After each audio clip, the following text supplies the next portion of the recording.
Feminist News Network, the Feminist News that's right for you. In the hospital bed of Queens Hospital. Yes, I had serious emergency surgery due to an oversized kidney stone that would rock your world. You could take that stone and break a window with it. It was so big and hard. Now, I dealt with a doctor with a bad bedside manner, even though he was a good doctor. Now, they use sound waves to break up the kidney stones. But the situation in which I was in and the things that happened, devastating, remarkable, but no surprise. This is your American healthcare system, people. This is a state-run hospital, people. This is a teaching hospital. And how do you get treated? What happens? What do you do? Well, I'm going to show you. This is one woman's story, like so many others, of how they dealt with emergency room care in this era of hate on health care. Let's take a look, then discuss.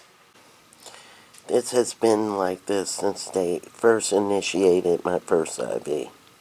So in other words, waiting since 3 a.m. to change that out. Every time she does, she keeps leaving. What's up with that? My chest is getting tight. Don't play with my life. There could be an air bubble in that or anything, and they're not checking. So, I'm in the hospital for a very large kidney stone, and I got a quick brief talk with a doctor around 7:30 this morning, and his name is Dr. Chen. I'm not being told who the anesthesiologist for my operation, which is apparently not an emergency, so they didn't let me go home.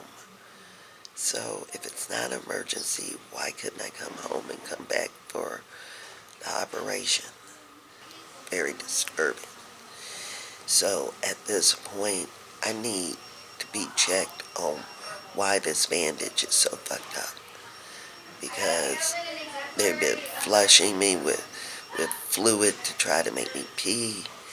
They're not telling me what the piss test is for, to see if I got an infection, maybe, which I doubt. But what else are they checking for?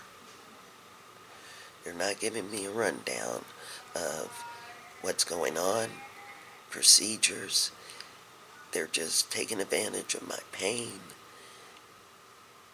and not giving me answers.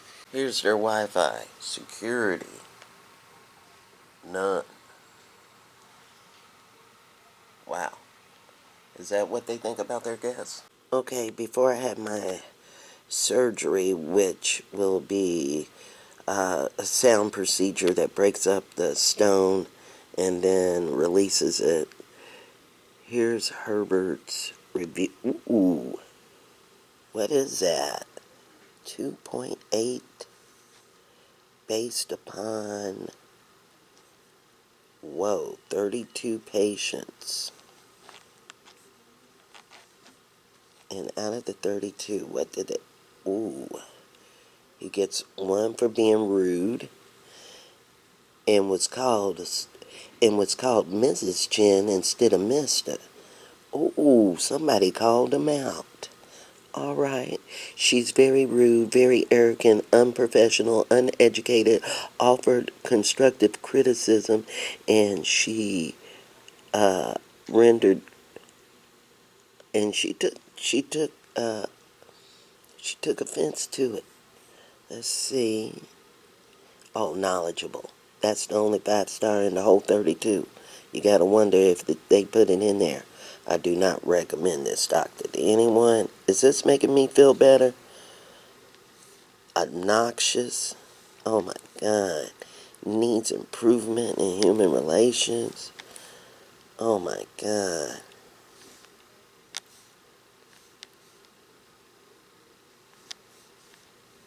Oh my God. There's a similar doctor with 5 stars and 18 reviews. That's who I need. Because these reviews are not making me feel better whatsoever. And he started complaining about not making a decent living as a physician. Well, move out of Hawaii and go to Kalihi where it's cheap as shit. Fortunately, no bedside manner. Oh, and you know what? The nurse told me she knew about him too. Mm, mm, mm. Ugliness. And I read a review where it said he did 2 procedures for the money. See, when they complain about not making money, they do stuff like that, right? And this is the thing. I predicted that his name was Dilbert, and it was Herbert. Very, very close. Very, very close on the predicting. I hope he's a good doctor. I hope he does me well, because these reviews suck.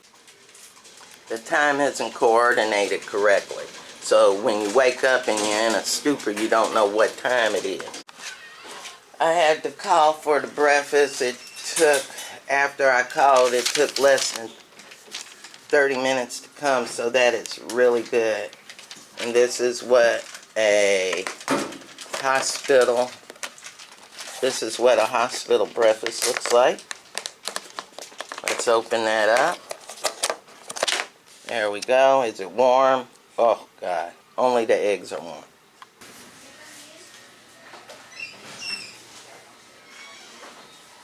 They gotta work on that. They left that there for me, so how did they collect it? They collected it in there without my permission. This is my screen and my board, which they do not give me permission to look at, but I'm looking at it. I told them not to give me a drug screen. And then the girl said they were only going to check my levels, but they did not check my levels. They were out to do this, and then she had attitude when they said they were only going to give me an anti-inflammatory. I said I got something that can help the pain at home and then she said the word narcotic like I'm out to be a drug head or something. And then she said I can tell. You can tell what, bitch? Because she ain't did a goddamn thing about telling me about my levels. I thought that's what it was for, not to try to test me and see what I've done and see if that's a part of. That ain't a part of shit. I'm 52 years old with a heart condition and a heel spur and everything else that's wrong with me. Having trouble walking, pissing, and this stint ain't in right. You said the only way to get to a patient advocate is through nursing staff. So if the nursing staff is passive aggressive or vindictive, then you can't get no real help. Because she said she called 3 times and hasn't received an answer from the patient advocate. You have no listing under patient advocate within your hospital staff. That's very odd for you to say that. I want you to know I'm recording this. Now, the nurse said, because she called 3 times for the patient advocate and said she couldn't get no return call, and then told me to go home and then call for him. But when I called, he just heard they don't even have a listing for patient advocates or can get a hold of you of one if you call. So why is she telling me to go home?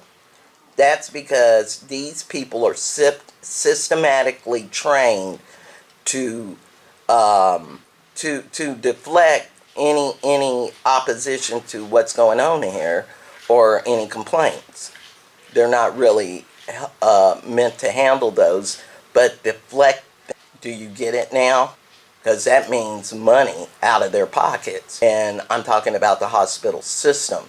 Because if they got to correct the issue, they're not getting paid for it. Let me point this out real quick.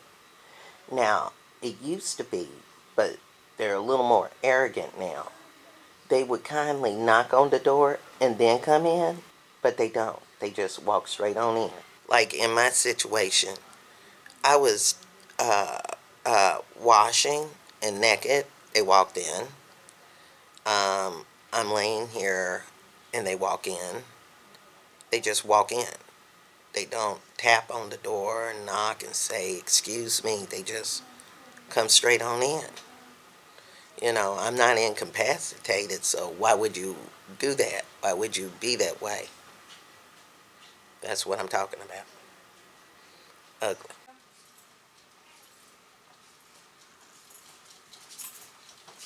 Hey. Bubba, thanks for being here with me. I appreciate you. Thank you. I didn't have a comb or a brush while I was in the hospital, so I used this. Oh, yeah. And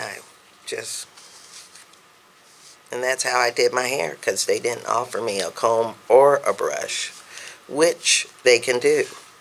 But honey, you ain't gonna stop my style. I'm still gonna profile. Now. So I called an attorney. Stone says if I sign permission for them to evaluate, that also gives them permission to take a test, even if I let them know my my dislike of it verbally. If I tell them no verbally, that doesn't matter. So I wasn't aware of that. So the question now is, can they make me sign something under distress without explaining it fully or completely, the type of testing they will do, and let me determine if I want that to be taken.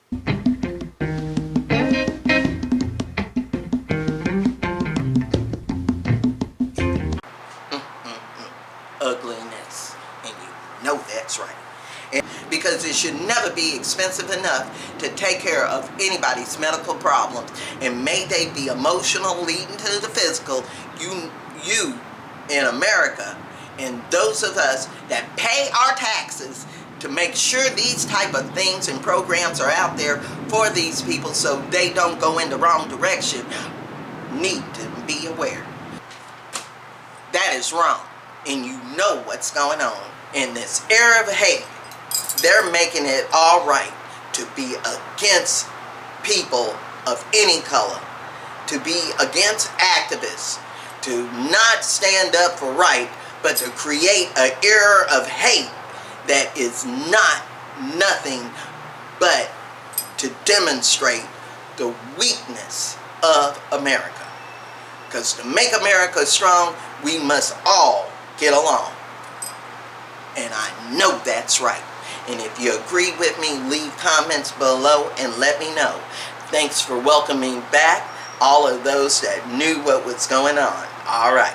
Now, if you want to donate, you can to PayPal me at Feminist News Network. Alright. Or you can contact me if you care to join or have questions, or be a reporter at FeministNewsN@gmail.com. Don't forget to like and subscribe to the YouTube channel and the Facebook page. And remember, I'm that Soulful Progressive on Twitter. Not there all the time, but honey, you can catch me online. And you know that I got that rant of the day on blog, and you better check that out. Capitalists are killing us. It's the latest one. I know that's right. So thanks for watching. Thanks for joining. And remember, in this era of hate, activists must continue to participate for reasons that need to be more humanitarian, and to tell truth to power, that there's no power when you're trying to squelch rights and freedoms. I know that's right. Thanks for watching. Peace.